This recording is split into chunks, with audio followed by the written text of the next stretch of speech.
Magistrate जो है वो डिस्चार्ज कर सकते हैं। अब इसके अंदर भी दो सिनेरियोज है विशाल। एक ये है, पुलिस ने जब किसी बंदे को पकड़ा और अपनी तफ्तीश की, तफ्तीश करने के बाद उसको ऐसा लगा कि इसका मजीद रिमांड लेना चाहिए, उन्होंने मजीद रिमांड लिया और फिर भी उसने उस बंदे को कहा कि इसको डिस्चार्ज ना किया जाए, इसको जुडिशियल कर दिया जाए। ये एक सिनेरियो है।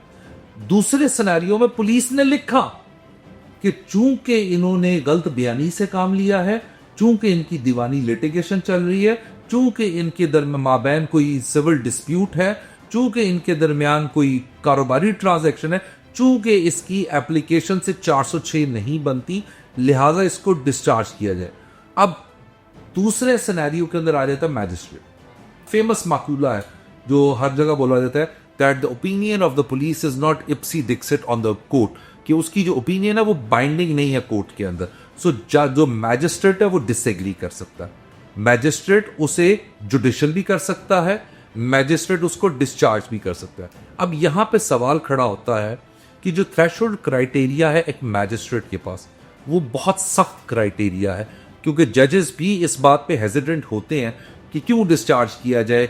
वो देखते हैं कि किस बेसिस के ऊपर उसने लिखा है। और अगर आप इन जजमेंट्स को देखें तो मैं कुछ जजमेंट्स आपके सामने रखता हूँ, वो पावर पॉइंट के अंदर एंड भी लगा दीजिएगा। सबसे इंपॉर्टेंट है G Bahadur versus the state, PLD 1985 Supreme Court 62। फिर उसके बाद बहुत इंटरेस्टिंग जजमेंट है तारिक सलीम शेख साहब की, और इसके अंदर उन्होंने बताई है कि एक डिस्चार्ज करने की ग्रांट किया।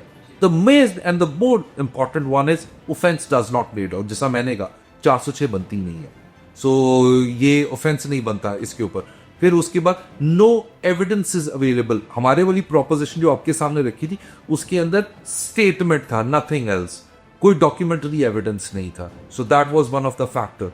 फिर उसके बाद आ जाता है कि जी कोई ऐसा प्लॉजिबल रीजनिंग इस एफआईआर को लॉन्च करने के लिए दी गई।